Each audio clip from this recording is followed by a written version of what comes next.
Hello guys, today's What If is about a very special character, Jiraiya the Gallant, the legendary Toad Sage, one of the three Sannin, and the man who abandoned his greatest student's son. Well, at least for about 13 years.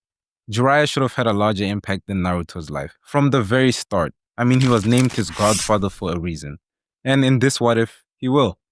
So, after Minato and Kushina's death, Jiraiya would take it upon himself to raise their orphan son. Taking care of Naruto though would mean Jiraiya had to live in the village. Taking a baby with him while conducting research wouldn't be practical and Hiruzen wouldn't allow it. Of course, though Jiraiya is still an important ninja of the Leaf Village and would still be expected to go out and complete difficult and time-consuming missions.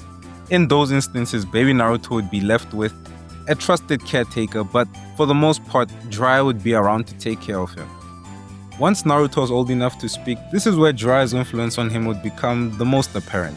Naruto would be very mischievous, not out of wanting attention, but just because his adopted father is also a bit of a knucklehead. Things would get very tricky when Naruto's secret was exposed. Everyone in the village greatly respected Jiraiya, so the outward hostility to Naruto would be far less, and making friends wouldn't be as difficult. But Jiraiya would decide it's a good time to tell Naruto that he's the Nine-Tails Jinchuriki, partly to help Naruto understand why he occasionally gets nasty looks, but mainly to mentally prepare him for the training to come in the years to follow. He still wouldn't reveal to Naruto that he's the fourth Hokage's son, at least not until he's strong enough to protect himself. The next couple years of Naruto's life would see him learn basic ninja skills, but also traveling a bit with Jiraiya. But not on missions. Jiraiya would just be teaching the boy how to have basic survival skills, as well as showing him glimpses of what life is like outside the village. But Jiraiya wouldn't be taking Naruto anywhere outside of the Land of Fire. Once Naruto enrolled in the academy, Jiraiya would begin to seriously train him. After Minato's death, Jiraiya hadn't given up hope on the Child of Prophecy, instead shifting it towards Naruto, hoping it might be the boy. Naruto would be more academically capable than he was in canon for the most part, but he would still find studying to be a massive drag, and be friends with Shikamaru too. When Jiraiya would teach Naruto taijutsu and even some ninja techniques, that's where he would truly shine the most. Naruto, looking up to Jiraiya, would work very hard to impress him and learn as much as he could. Naruto's chakra control would be far better than in canon, and he would learn basic genin techniques like tree walking and water walking while still in the academy. He would also learn the basics of wind jutsu. Once Naruto was in his last year in the academy, this is when Jiraiya would begin training him to use the Nine-Tails chakra, in a similar way to what he did in canon during the Chunin exams. Jiraiya would also decide to teach Naruto the Shadow Clone Jutsu, for two reasons. First being, Naruto had enough chakra to use it without dying of chakra exhaustion, and B, it's a very useful jutsu that comes in clutch more often than not. Having this jutsu in his arsenal would mean Naruto would pass the graduation final exam flawlessly. Naruto would be named Rookie of the Year, being convincingly above Sasuke at this point. During the period in between graduation and being assigned the Genin team, Jiraiya would travel with Naruto outside the Land of Fire for the first time and take him to the ruins of the Eri village in the destroyed Land of Whirlpool. Jiraiya would explain to Naruto that the Uzumaki clan once called this place home, but it was eradicated. Jiraiya would also take the opportunity to pass on to Naruto his own dream to get rid of hatred in the shinobi world. But I truly believe that eventually the day will come when all people will understand one another and live in harmony.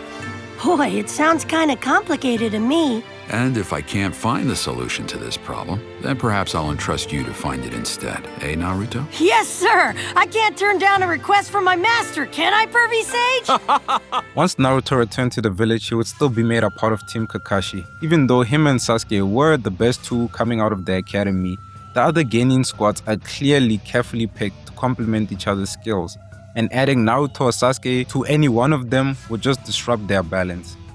The belt test would still go about as well as you would expect, with Kakashi outclassing all of them, but Naruto, Sasuke and Sakura would demonstrate an ability to work together from the very start, all of them having a deep mutual respect for each other, and they would pass the belt test.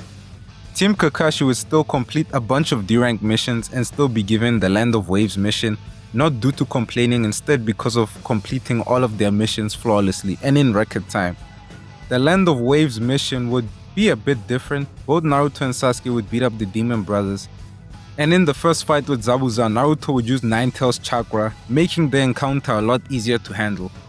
Of course, Zabuza would still be saved by Haku. Afterwards, Naruto wouldn't need to participate in the tree climbing exercise, instead helping with building the bridge. Naruto wouldn't meet Haku this time around, but that wouldn't matter much honestly, because when Team 7 faced Zabuza and Haku again, Naruto using the Nine Tails chakra with any level of control would be too much for Haku to handle. Like in canon, Naruto wouldn't kill Haku for different reasons just cause he honestly didn't want to.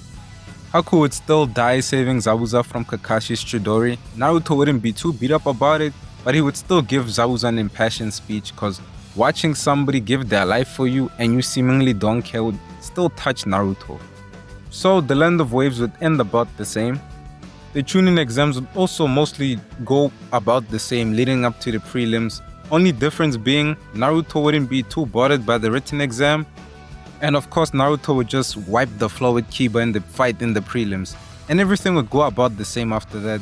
Jiraiya would remove the 5-finger seal Orochimaru put on Naruto during the Forest of Death, and this time around for Naruto's training for his fight against Neji, Jiraiya would decide to teach Naruto the Rasengan. Naruto would struggle quite a bit but eventually get it. In the fight against Neji, Naruto would absolutely wipe the floor with him, it wouldn't even be close. Konoha Crush would also go the same, but this time Jiraiya would be around and Jiraiya would fight with Hiruzen against Orochimaru. Orochimaru would get successfully sealed away this time around because Hiruzen had extra help. In the aftermath of Konoha Crush, even though Jiraiya was living in the village, he still would refuse to become Hokage. In a similar fashion to Garp from One Piece, Jiraiya values his autonomy, and being stuck behind a desk just honestly isn't his style. So he would leave with Naruto to find Tsunade, and after a lot of convincing, she would agree to become Hokage. The time skip would be very different.